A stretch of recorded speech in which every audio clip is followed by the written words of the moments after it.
All right. Good morning, everyone. Welcome to our 19th town hall. Boy, we've been doing the program for a long time. Good morning, Juwon.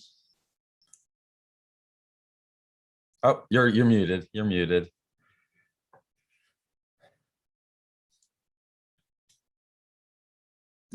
You're still Yeah, muted. sorry, I Oh, was there we I was go. trying to mute my YouTube because I didn't want the video to overlay Oh, okay. overlay Great, there. great, great. Yes. Yeah, feedback. Okay, great. Good morning, everyone. It's great to see you. Yeah, it's been a while, and I'm just so excited and impressed with the people who have stuck with us, for this far.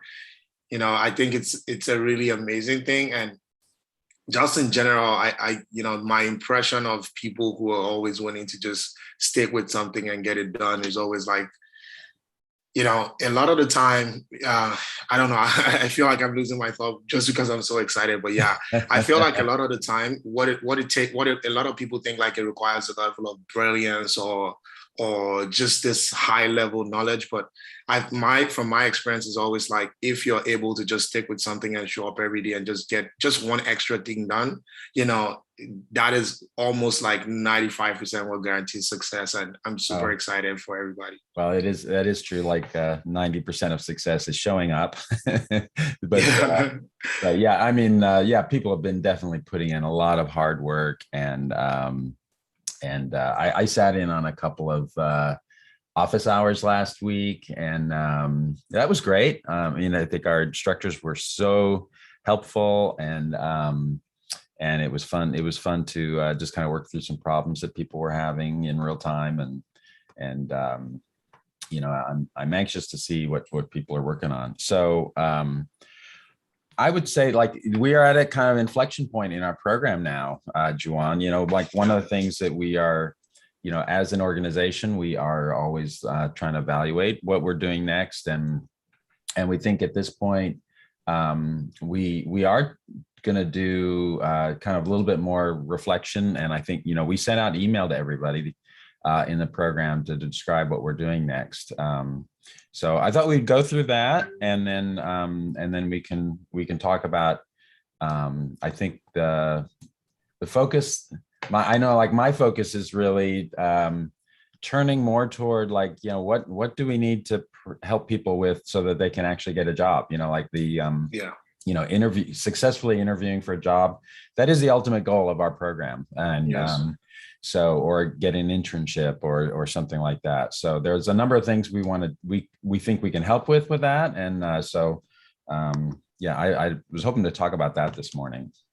Yes, that's a really good way to lay it all out. Yeah, and I believe that what you said with about jobs is 100% true because the whole stated mission of Reskill Americans, at the very high level of it is that we're trying to increase the representation of minorities who may not have had the opportunity to for some of this, even just to be exposed to these things or the finances or whatever that is. And, the education, the knowledge base, all of that is fine and great. But, for us, what really solidifies the idea is when we see these people get into those roles and succeed and, move on and do great things and inspired in really the next generation of people who are going to come through. So yes, that is exactly what we're going to be focusing on this last and final phase of the program. And once again, congratulations if you made it this far. We're super excited and we want to work with you on many different things just to fine tune some of the missing pieces that you would need just in that final leg. And those things would include like resume building, how to set up your LinkedIn, how to interview properly. And we've kind of like designed this little fun experiences from like lecture series to having some mock interview where everybody can join in and maybe possibly Mike will be the interview participants, or if we have a volunteer, I think it could be a fun experience. And then ultimately have a one-on-one with external mentors who would simulate that experience such that, like, and this is a privilege that most people don't have many times, for you to have, a controlled environment where you can interview before, you go into the deep end. So, I'm super excited for some of the things that we've lined up. And, even throughout this process, I think something that I just wanted to touch on quickly, we sent out a survey last week because we wanted to understand where everybody's at this present moment. And please take some time to fill that out and, just really reflect and ruminate on where you think your strong points are. We're definitely not trying to, penalize anyone or duck points or whatever, but we want to understand where exactly are you, what are the things that you're really great at, what are the things that you struggle with, so that the next 2 months, that we'll spend with you, and an additional month that we're, kind of like incorporating into the program beyond the 7 month, to help you gain extra support, whatever you need in that process, for us to understand what exactly that looks like, and to be able to provide a maximum experience for every single person in the program. Yeah. So let's go over the just kind of what the timeline. Let's get down to brass tacks, I think. So one of the things, right now we are just finishing up the phase 2 part of the program. It was supposed to finish this last weekend. I think some of the teams might be still working on a few things there, but to wrap that up, what we'd really like to do is give everyone a chance to show off what they've done. We would love to see the projects and have the participants give a presentation of, I think we're not talking about something really major. It's just like a 10-minute presentation. We'd like to hear about what challenges you faced, what problem you were working on, and show off a demo, like a live demo of some of the pages you've developed, or some of the working code would be really cool to see. So we are working with the program managers to schedule all the teams to do those this week and next week. So demos of your projects would be something we would love to see.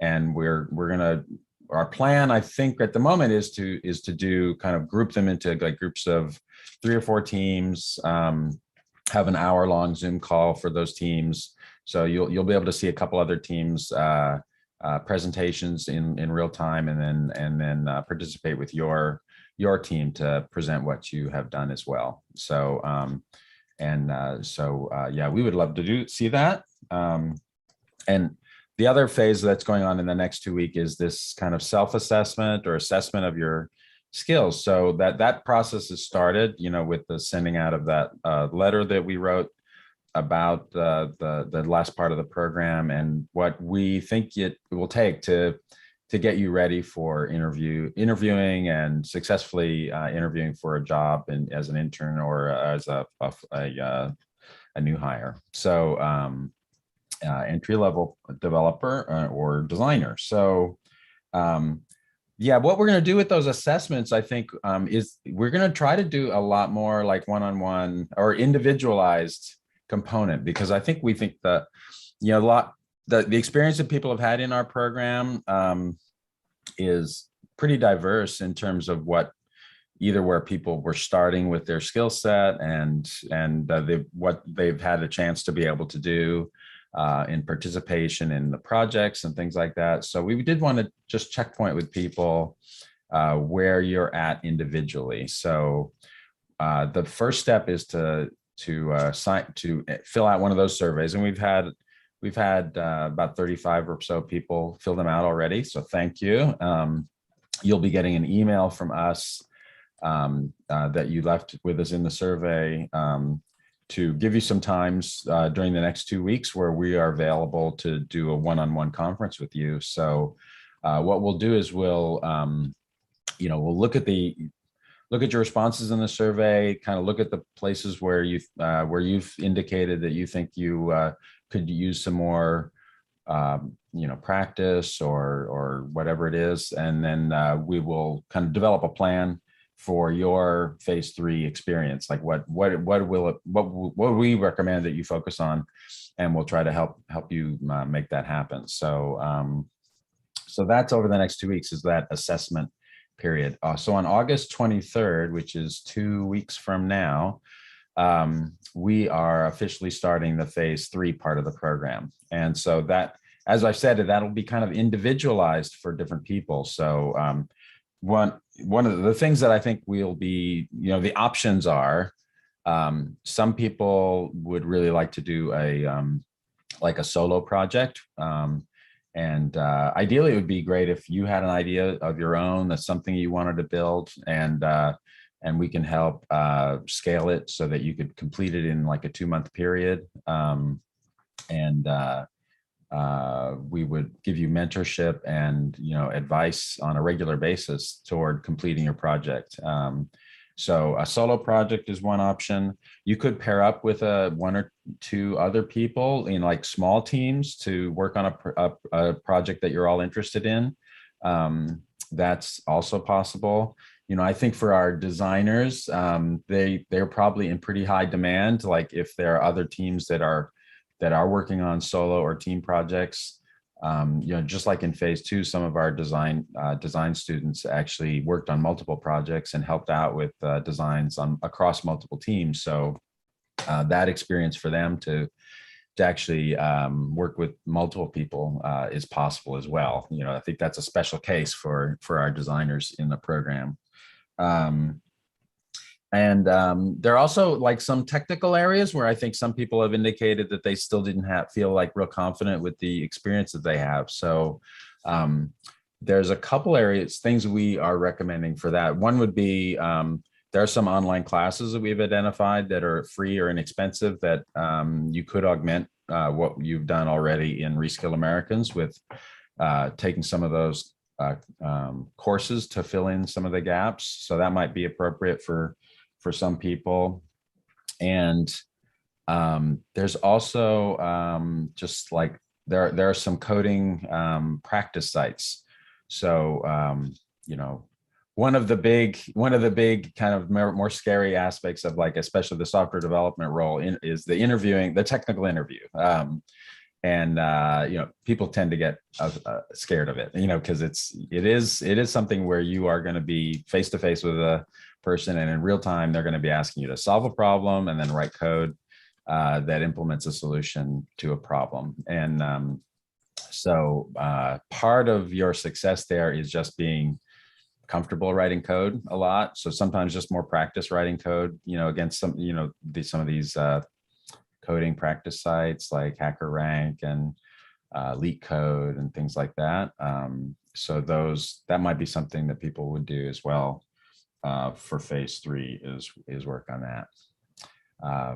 Okay, I feel like I've been talking for a long time, but there are, and then there are the things you were talking about, like because there are. Again, another kind of like one-on-one component is the chance to,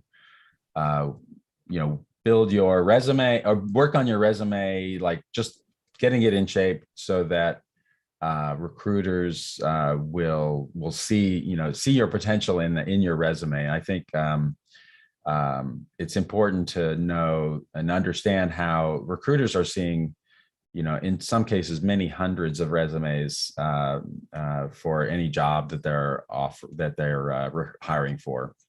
And so it's really important that we help people structure their resume so that they really highlights their skill set and it's easy to scan. And, a recruiter, you really need to be able to pop off the page in about, 15 seconds or something, or a minute, be able to not get lost in the shuffle, So we will be running some sessions about how to write a good resume, how to present your skill set in a good format that's easy for recruiters to recognize your skills, and then doing some more training sessions about letting people ask questions and get help with their resume building as well. So we want to help everyone build that resume, build their LinkedIn profile. Things that are going to get them noticed by recruiters. And then the last thing was like the technical interview practice. So we'll be running some sample. Our plan is to run a sample program where we show you kind of in time, like what a technical interview looks like. And then we're going to try to schedule with everybody the chance to get some amount of practice, probably like about 30 minutes maybe of your time to sit down with a technical mentor to go through and do a practice question yourself and get that experience of doing that. So, okay, I think that's the schedule. Yes. Anything? Yes.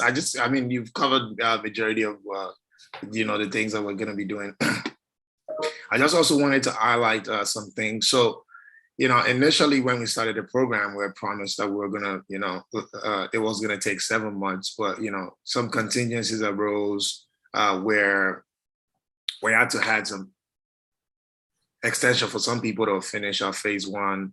Yeah. Also, because of the assessments and things and start of the phase 3, we've kind of like moved the date back.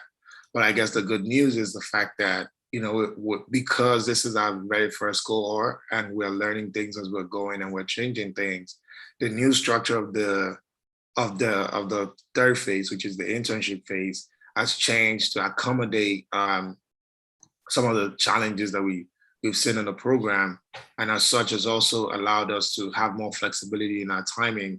And that now is going to take about 2 months instead of the original 3 months we set out. And that means that, we still get to finish in 7 months.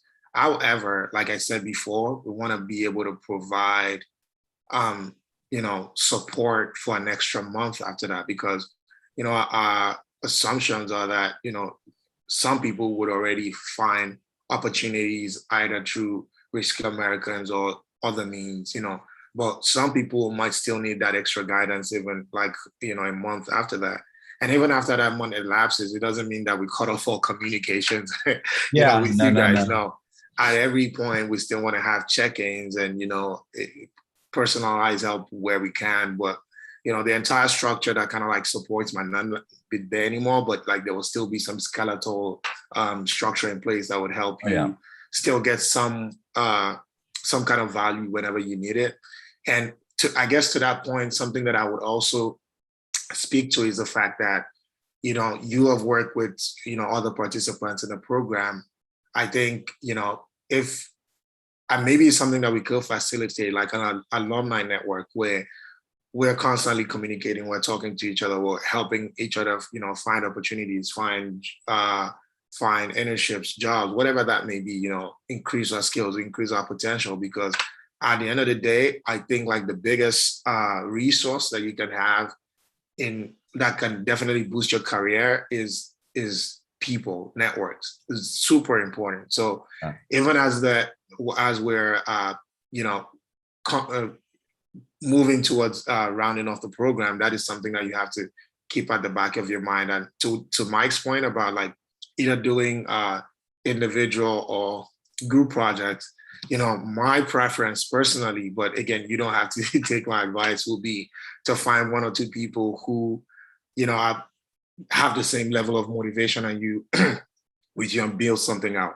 I think there's really great value in working with other people because, right off the bat, if you're talking to an employer, you would even be able to demonstrate that you're able to organize a team and work with other people and collaborate, with little supervision, but with some guidance and mentorship, I think would also go a long way. And, just to recap, everything that we've been kind of like saying for the last 20 minutes is just around the fact that we really, really want to put in a lot of work at the end of this program to make sure that, you're ready and prepared for the opportunities that, that are ahead. Mm-hmm. Yeah. I think you're one of the ways I would say is like we feel very invested in everybody's success in this program. Like we're not going to go away, and we want to continue to work with people. I've talked to a number of participants that have either gotten jobs already and credited us with helping them get their jobs, or actively being recruited right now by companies. So you do not have to wait until like October 23rd or whatever that is, the final date of our October 25th maybe would be around the time we think that official, part of our program is done. But, this is kind of this time period, depending on how ready you are, if you have opportunities to go speak to recruiters, do real interviews, I would seize on those because, even just practice, even if you just apply for jobs and hope the best thing you want to get out of it is practice doing a job interview. Those are great things to be doing now. So over the next 2 months, you don't have to wait until October to actually start doing some of these things. And we're going to try to be matchmaking and kind of connecting companies and our participants too. So we'll be having things that are kind of like mini job fairs, where companies can come and talk to our students. Some of them you've seen already in our town halls, who've had guest speakers talk to our participants. But we really want to get people a chance to speak one-on-one with some of these representatives of companies, find out about their particular internship programs and the application process for getting into those programs. So we're going to be trying to match people up as well with companies. And the thing you talked about, the being an alumnus of our program, we are going to be adding more. I think in our future cohorts, we're going to be adding more opportunities for outside volunteer mentors to help our next class of students. And I think it would be amazing if some of our graduates from our first program would actually be willing to volunteer to help answer questions or work with some of the newer students who are going to be coming in next year. So that would be great. And we're going to be designing a mentorship program, and inviting our current graduates to join in that program. It would be awesome. That's great. So I did have a question that I wanted to ask. Yes. That was asked in the group. So someone was saying, so does that mean that the virtual internship is no longer happening? Yeah, and I think so. Here's what happened. Just to talk about the way that our program was designed and was run. So our educational partners and all your instructors work for a group called Zuri in Nigeria, and there in the past they've run these kind of virtual internship programs that were kind of a comprehensive, like they had a little bit of like instruction, a little bit of, then they assemble people into teams, and then they worked on projects together. And it was somewhat of an overlap of like kind of the introductory material we've done already in our program. So we were taking a step back and looking at that program and saying, what out of this experience are the parts that people really need? And so what we're trying to do is make it a little bit more efficient for people. The virtual internship was essentially a group of participants that form kind of a virtual project group and work on a project kind of similar to what we did in phase 2, but with maybe a little bit more self-directed and having mentors available, but not necessarily having the program manager to organize everything for you. So that's kind of what Zuri was going to be doing for everyone, but it was also adding in these other kind of activities. So in the interest of making the best use of everyone's time, we're doing this assessment to just say like what part of that experience do people need to focus on most. So I guess we're not necessarily calling it a virtual internship. It'd be more like team project phase at this point. So that's basically kind of just like a renaming of it. It's I think it's your experience may be quite similar if you join a small project team, if that's the next thing that you want to do. Some people really want to do solo projects, so they won't be doing a similar thing, but they'll be working on more on their own. Yeah, that's great. We did have another one that was asking if 23rd of October was the final date.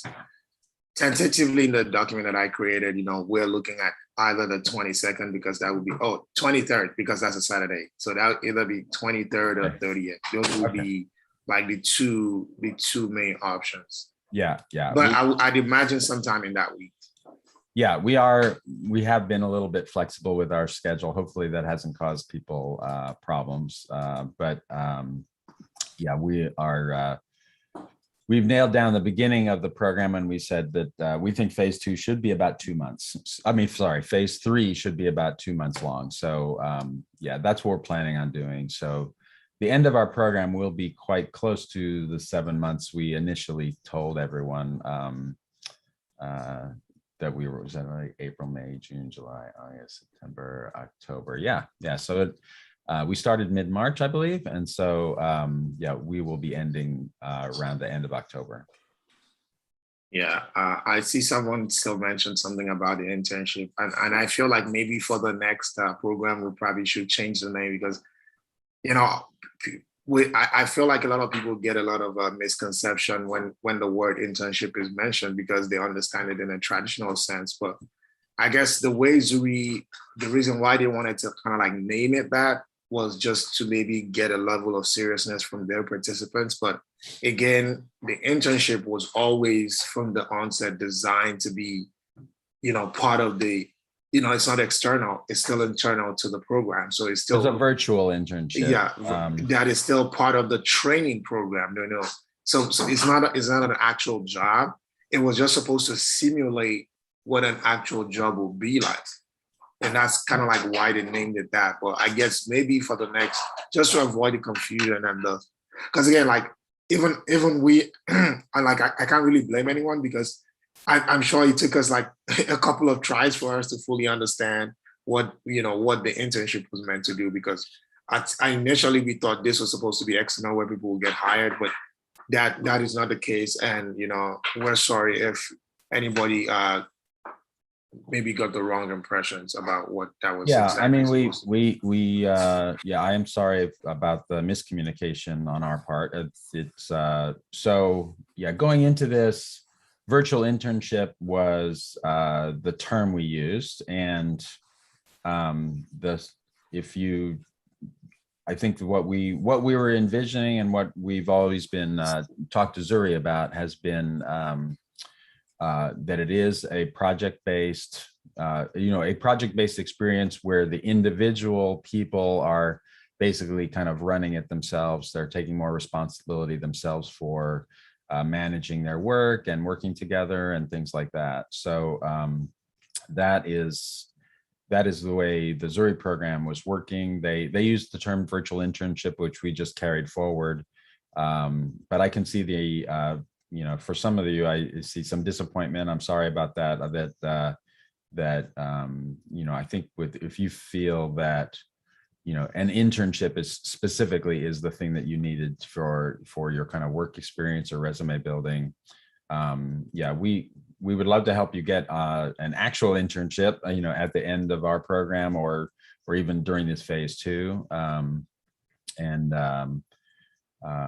So I think, but the things that we're offering directly in our program are going to be of that kind of simulated variety. You'll still get, here's my take on it. As a hiring manager, if I see somebody who has taken the motivation to define a project that they're working on, maybe and especially if they've been able to like get some other people to work on it with them, and they are able to build that project and get it to a good state of completion. That sort of experience in my mind is really good. That's a really good sign that person is going to be a good employee, and that's a person I'm going to be interested in. And it may be that, some people are looking at kind of like, there are going to be some like requirements of like work experience, where people will say like, I want someone to have X amount of work experience in a job in order to qualify for my position. And there, I think what I think is happening is that people were looking at we were interpreting our virtual internship as fulfilling those requirements, like that they would have gotten, here I could say I had a virtual internship, and so I can see that might be disappointing. It's kind of just like the name that we're calling it, but that's how I understand it. If I'm wrong, correct me. But I still think that you can have a very valuable experience with our program. And it's essentially the same thing. It's just that we happen to stop calling it a virtual internship. I don't know if we need to reintroduce that name or what, but I think the experience we're talking about is quite similar. So I mean, I think for now we still call the internship phase for all intents and purposes, even though we were kind of like well, it's really different. It's kind of different than that. I don't know. Yeah. I don't want to mislead anybody, because I think for some people, we're probably going to recommend you, work on an individual project or something. Because I know, like, one of the things that a lot of people did face was a lot of difficulty getting their teammates to, or if you relied on a teammate to do something, then you couldn't do some work because your teammates were, at a different phase or hadn't completed something you needed, blocked you, so that we had some people like that. So, so it might be that some people really desire to work on kind of something that it's more of a solo project. And so we'll work that out individually with people. And please do talk, you're going to get a one-on-one FaceTime with one of our staff people, myself or Juwon or another one of our staff members. So please do talk to them about your concerns about what you want to do and what you think is going to help you best for applying for whatever your goals are. I think people have different goals about what they want to do next with their new skills. Okay. Oh no. Okay. So someone asked a question about the last cohort, I think.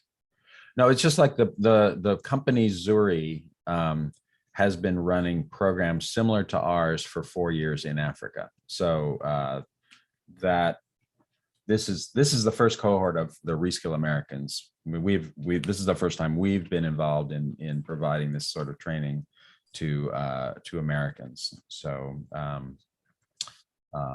yeah, so this is the first cohort. Okay.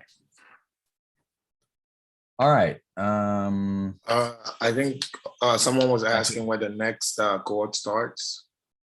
Yeah, it'll be in the new year. I believe we're going to take a pause and redesign the program in some ways to provide, as you'll notice, like we started with like about 1,000 people who were ready to learn, and over time we had about 200 people that started their project phase,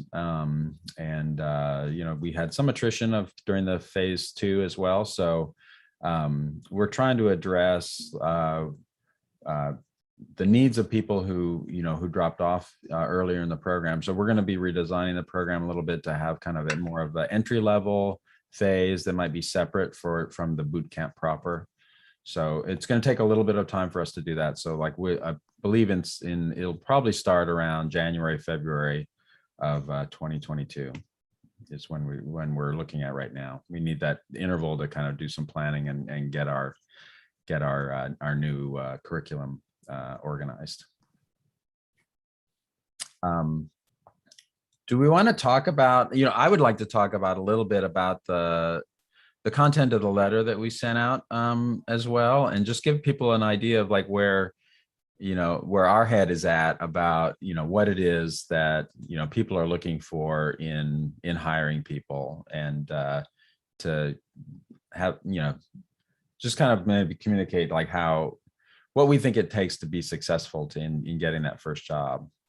Yeah, that's great. So I think I'll start off by just saying, if I could compound all of the like different town halls that we've had over the last 3 to 4 months, speaking with people from different organizations, some of the key takeaways that I've seen, I think the biggest one actually is the fact that, learning is all fine and good, but the most important thing that would, especially going into an entry level position or an internship, will be that you've actually taken that knowledge and applied it to something. You have something to show for it, which is why like the projects that we're speaking of now is important, because the easiest way for somebody to understand that you do have a skill is that skill is translated into something tangible. It could be a nice website or a mobile app, or some set of designs, if you're in UI UX, and then being able to walk somebody through that process. I remember it was the gentleman from Dev Nambi from Fred Hodge Center, that talked about creating a model to kind of like buy used cars, and talking to somebody about that project, saying, oh, I was on this project trying to, figure out, what were the price comparisons of the used cars I wanted to buy, made a spreadsheet and just kind of like did that project. And that is something that is interesting because you can signal so many things like, resourcefulness. You can signal just to the employer, and they're seeing it in real time. And they even see the passion. So that was like a data project, and they see the passion for your learnings, because you're not even just using it in the workplace, you're even using it to solve your everyday problems. And I think that is very useful, because more than the years of experience, more than anything else, especially for you as somebody who is probably trying to go into this for the first time, showing that desire and that passion and that willingness and ability to not only learn it, but to use it in practical terms, I think really goes a long way to demonstrate to the person that you really care about your skill and you're willing to take risks. Yep. Yep. So in our letter, in our cover letter to the survey, we did go over kind of like, we broke it down into like 6 areas. And as for myself, when I was doing, I've probably hired many hundreds of people, if not 1,000 people, or interviewed 1,000 people in my career at Microsoft and Google. The things that I was looking for, I could kind of convey and talk about how people would impress me with what they would do in their resume. And I think for the technical interviews that I was involved in as a software developer, the number one thing was really the programming skills. So it's kind of obvious when you sit down with someone, if do they feel comfortable writing code? It's like sitting down and writing code to, loop through elements of an array and do something with them. Or, back in my day, we were programming in the C programming language. So there were different sets of skills than people are using in JavaScript or Python or things like that. But just that level of familiarity. So I think it's very important for people to feel comfortable, just writing small bits of code and turning your ideas into code that will work.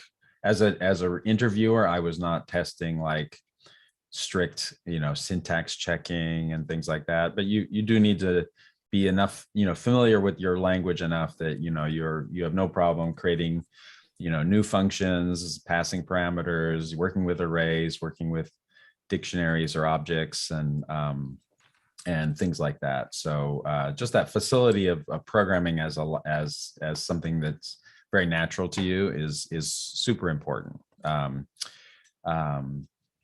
And then after that, I think the stuff you were saying, Juwon, is just about the things that demonstrate that this person has, what employers are really looking for is someone who can really build something. Like they have a need to create something, and that doesn't exist now, and they want people who can say like, yeah, I know how to build that. I can create a website, I can create a web application with a backend database, and or I have worked with a team where we had a cross-functional team of people. So those are all skills that are best demonstrated by doing them and being able to talk about your experience that you've had doing them.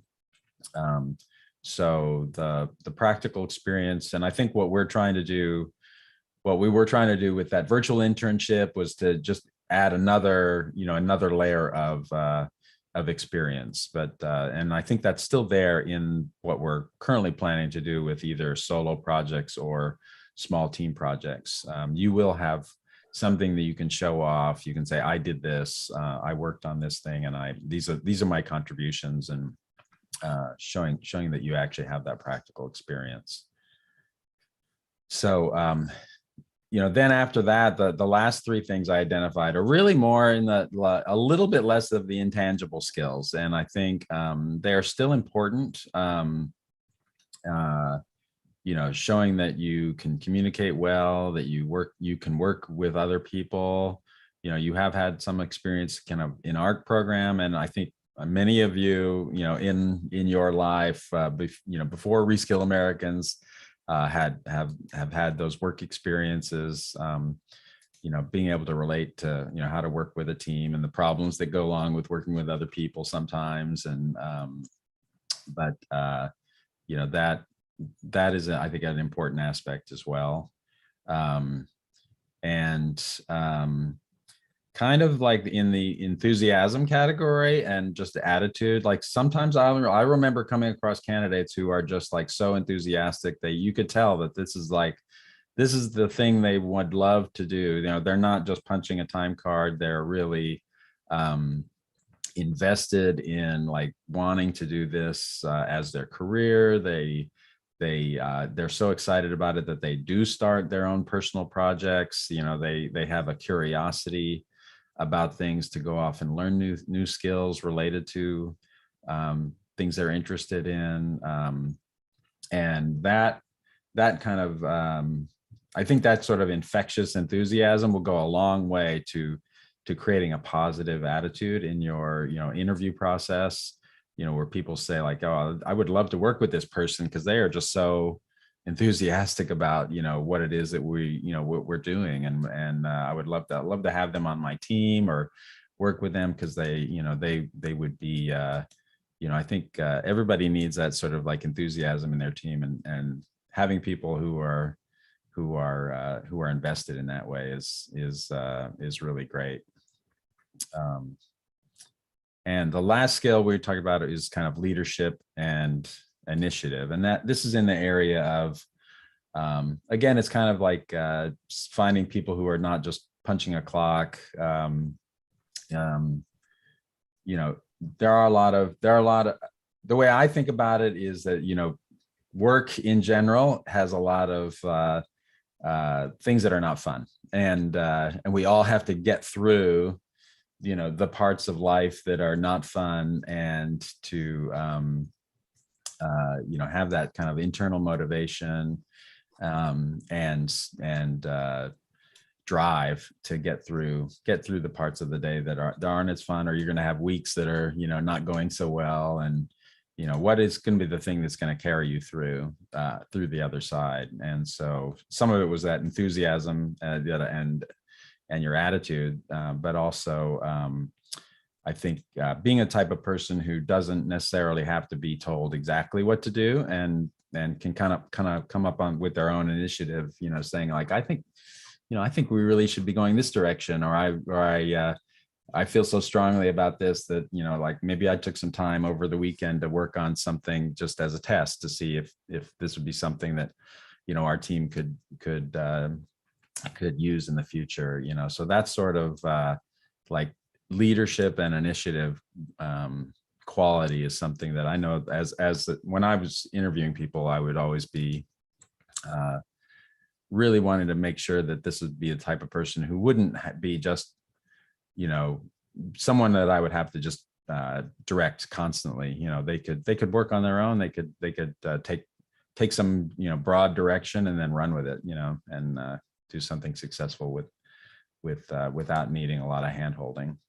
So that's where I think, in the cases where you're either coming up with your own projects or working with a small group together, how you work together, and you could demonstrate, that sort of initiative by keeping your group together and keeping on task, or, developing your goals of your project and things like that.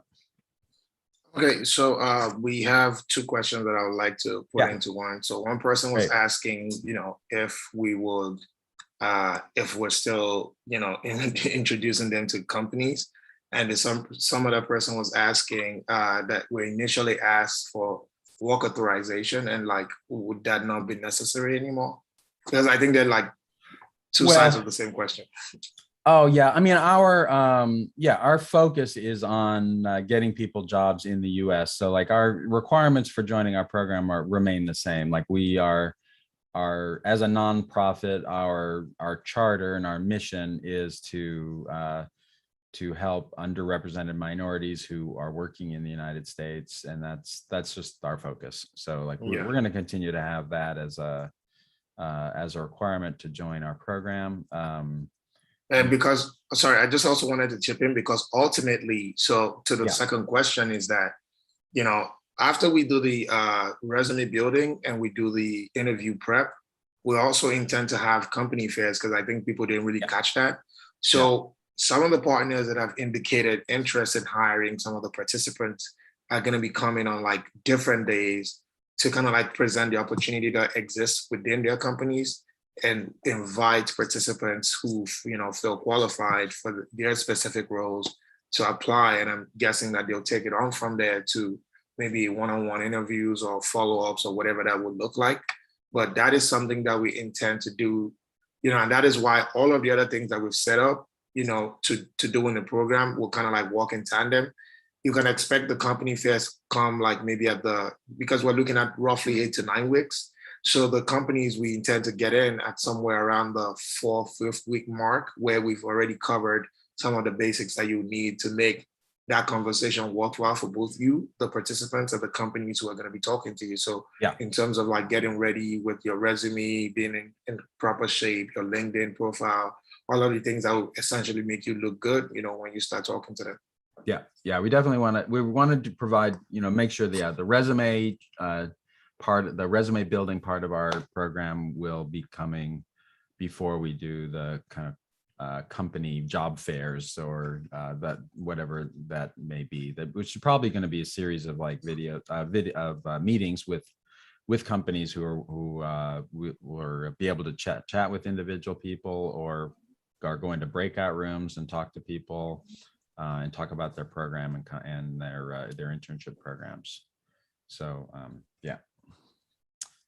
And somebody also asked, how do we become competent with solving leak code problems? Oh, practice. I think it's like, it's if you are in the bucket where you'd say like, I don't feel comfortable like writing, doing those kind of problems that are, small, 30 minute working on a problem and writing some code that implements it. Practice is like a really great way. There are all levels of problems on these sites, so you can start with something that's smaller and then work your way up. So when we recommend people will do that sort of activity, we will work with you. I think we really like the model of the office hours that during phase 2, and I think a lot of people took advantage of that. So I think a lot of as opposed to just like necessarily like, we'll do occasional like instructional videos, instructional activities during this next 2 months, but mostly it's going to be once you've decided on your path, we will be here to help, give you feedback and help you with problems and questions through office hours and things like that. So even in the coding problems, we will have office hours where, people who are working on the coding problem, type activity, we can get on a video chat with you and talk about the issues you're having with those, or, go through some samples and stuff like that. So we will do that as well. So we'll support you in that that activity, but a lot of it's just like up to just like getting practice, going on those sites and practicing those small coding problems. I think they're fairly relevant to like doing the coding interview too. It's good practice for that. Should we talk about the survey a little bit?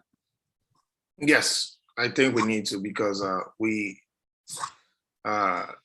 need people to fill them out, and so that we just know where everybody's at. Yeah, I mean, like the next step for everybody, we would like we'd like more information about you, and really to be able to understand what it is that where you feel like you are right now in order to help you best. So that survey is really important, and it went out an email, and also I think we posted it on the phase 2 section of Slack. If you didn't get the link, you can message me or Juwon on Slack, or send it. What's that? The email address for Zendesk? It's info at reskillamerican.org. Yes. So if you didn't get the link, let us know, and we'll send it to you. So, but yeah, so it's basically letting us see like where you are. Take a look at your GitHub profile. The person who's going to talk with you will be able to see your, take a look at your GitHub, what you did on your phase 2 project team, and then how you feel about, a number of like programming concepts. And I tried to be kind of general about, when we designed this survey, there's some advanced topics. Don't feel like you have to say like, oh, I've mastered everything in order to be a successful candidate. No, that's not the intention. It's really just, I wanted to list out some of the fundamental concepts, as well as some maybe more advanced ones, just to kind of see where people are. If I'm doing an interview, I'm going to be testing when someone lists on their resume like that they program in a certain programming language.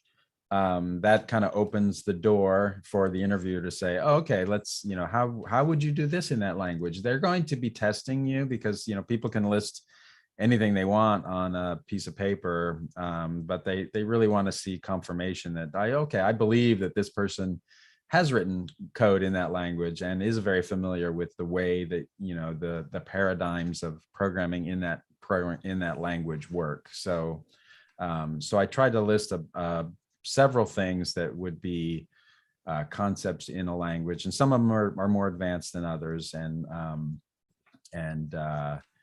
if for those that need more work in those areas, we're going to try to we're going to point you at other videos or other online resources where you can get more familiar with those or practice using those things.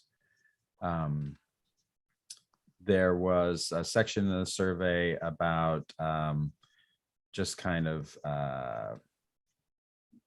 the types of things that programmers, nowadays are going to be doing in the context of like building applications or building web applications or websites, networking and things about HTML, HTTP, and things like that, which are going to be really common for most developers to know something about those. So we wanted to see what experience you have with that in the survey.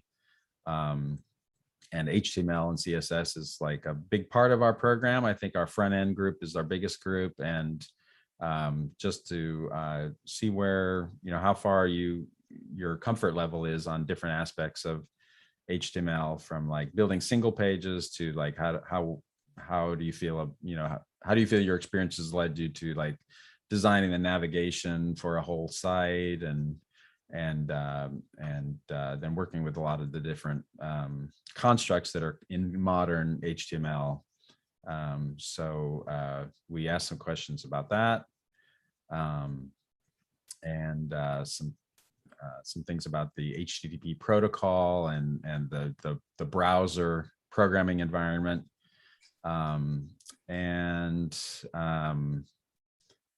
yeah, and then for the UI and UX designers, capturing your confidence with like experience of working with a client or a virtual client to say, what are your requirements for this site? How would you, what are you trying to target? What is the messaging and branding that you want to achieve? How you would design something that would actually accomplish those goals, as well as some of the practical knowledge that you need in designing like a responsive website, how it should behave on different screen sizes, and working with working with real customers to test out your designs or build prototypes. So we try to capture some of that in our survey as well, to see how confident you feel about that experience. Yes, Go ahead. I did have a question regarding. I'm sorry, 1 second. So yeah, someone was asking about advice for people who want to go the freelance route. I like that a lot. That's something I've been thinking about. And what I would like to do is I'm going to try to look through my network of people who are freelancers or working in the freelance world, and maybe we'll do a town hall with a freelancer to talk about that whole idea, because that is a great source of, like, getting some temporary work, even if you're not going to do it full time, and could lead to a great career as well. So yeah, thanks for bringing that up. I'm going to try to get someone to talk about that. Yeah, and I also saw the question that you answered for Chris. So I just wanted to say to everybody, just so they know, yes, if you successfully complete phase 3, which you hope everybody at this point would, we would be issuing certificates, just to back up your. Yeah, we will have a certificate. I think we're planning to do like a LinkedIn certificate that you can put on your LinkedIn profile. Yes. So yeah, we will be building that, and we might even do like a separate one for the different phases of our program. We could give a final one, but we could also give one for those that completed all the phase 1 courses in their track and things like that as well. So I think it'd be nice to be able to, because some people just weren't able to, for whatever reason, personal reason, they weren't able to complete some of the later parts of the program, but they did do the work for completing the first parts. So let's try to create certificates for all of those, maybe. Okay. Let's see what else I was thinking of. Oh, okay. Now here's one that the question, like, what is it, number 12 now in our survey. So our focus in this program has been on the very, like, practical skills for, like, day-to-day work that you would be involved in as a software developer. But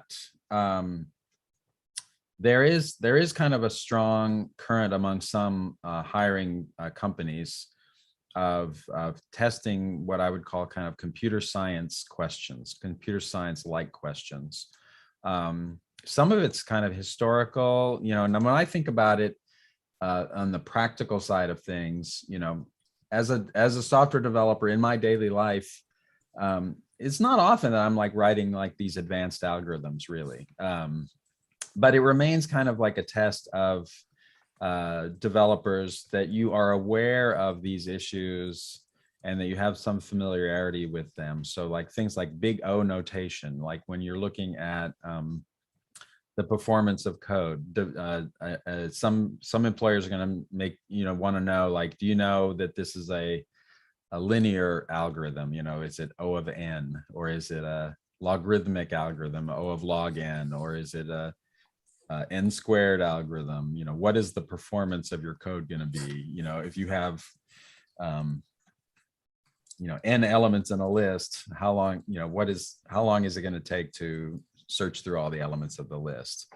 So those kind of things, I think we haven't taught directly in our program, but I recognize when I'm thinking about that you are going to be facing some interviews where these things are coming up, that getting you some familiarity with them will help a lot with those kinds of interviews. And it's good to know in the basics, like what are the concerns about performance. It's really having to do with performance of your code and making sure that your code isn't going to, kind of hang up for a long time, when it's, if you use the wrong kind of algorithm.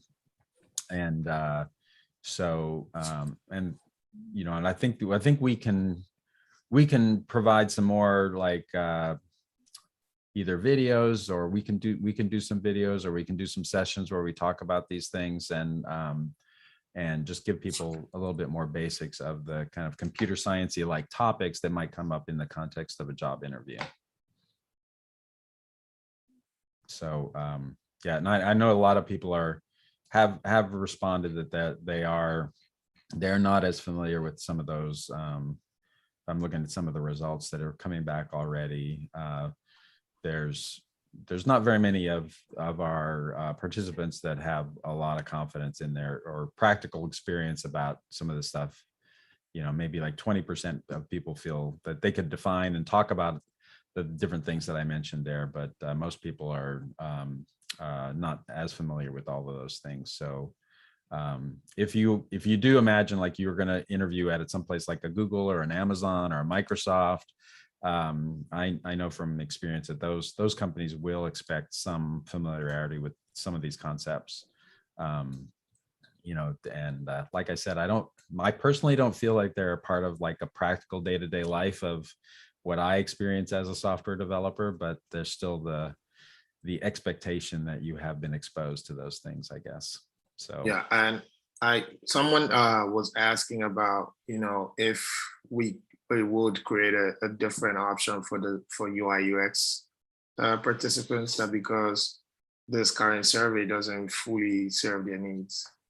yeah, I mean, well, it is very software. It is the developer side centric on the current survey, and there is one question that tries to capture the scope of the UI UX experience as well. So, but yeah, I had to break that out as like a separate section in the survey. It's in there, and yeah, we definitely are going to be focusing. We're going to be working hard with the people who are in the UX and design space as well to do all the things that we can to help you get, the kind of real life experience that is going to help you get a job as well. So, but yeah, it's not expected, some of these questions aren't relevant to the UI UX participants. Okay. I know like we're a little over time, but I just wanted to quickly say we're not going to be having a town hall next week because that time slot we're planning to use for the demos for the project. So I think that it's going to be, again, if you're feeling very energetic and excited about the things that you've built, feel free to reach out to your project managers to kind of like volunteer for your team to present. I think this will be also a valuable experience, for a lot of you, because, this will give you a great opportunity to get in front of us and talk to us about the things that you've done. And I think it'll be great practice, for some of the things that you're going to be doing later on, interviewing and demonstrating, the things that you spend your time doing in the program. So yes, if you're really up to that, I think you should speak to your project managers about, being on the team that presents the project. Yeah, and we're trying to schedule these. It's a little challenging scheduling time that works for everybody, but we're trying to have some slots available. Thursday and Friday this week, and then also next week. Yeah, I think we said, Thursday and Friday this week, and then next week, either that Monday slot or Thursday and Friday next week. So, and we also have a mix of morning and evening sessions too. So hopefully your team can find a slot that works for you, and you get a chance to show off your project work. Okay. Yeah, so I'm getting a lot of, we're getting some questions on the data structures and algorithms in the tech assessment. So that we will identify data structures and algorithms material and provide some office hours around those things and work with people on them for those of you that expect to be interviewed about those topics.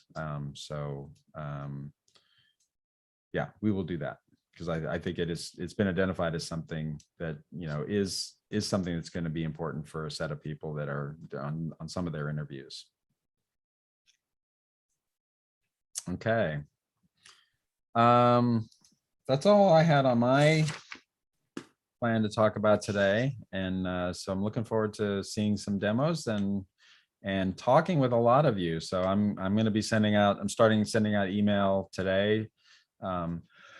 If you've answered the survey already, and give you some choices of times to talk with me. And these will be pretty quick. Like we'll schedule something like a 10-minute chat, 10 to 15 minutes. And we're going to be kind of then figuring out like how many people need what kind of support going forward. So it's going to take a while for us, like, so we have a smaller staff doing these interviews. So hopefully we can get them all done over the next 2 weeks. Yeah, that's the plan. Yeah. Okay. I don't see, did I miss any other questions? I think we've kind of covered everything. Yes, I believe so. All right, everybody. So thanks so much. And I look forward to, I've been seeing some, we've been getting some feedback from the program managers and with some really excellent work that people have been doing in their teams. I'm very excited to see the end product and what stuff you could show off. And I'm also very excited to be talking to more of you individually too. So that's it. Yes, same here. We'll be speaking more in the coming weeks through the assessments and the demos and the one-on-one. So yeah, looking forward to talking to everybody. Okay.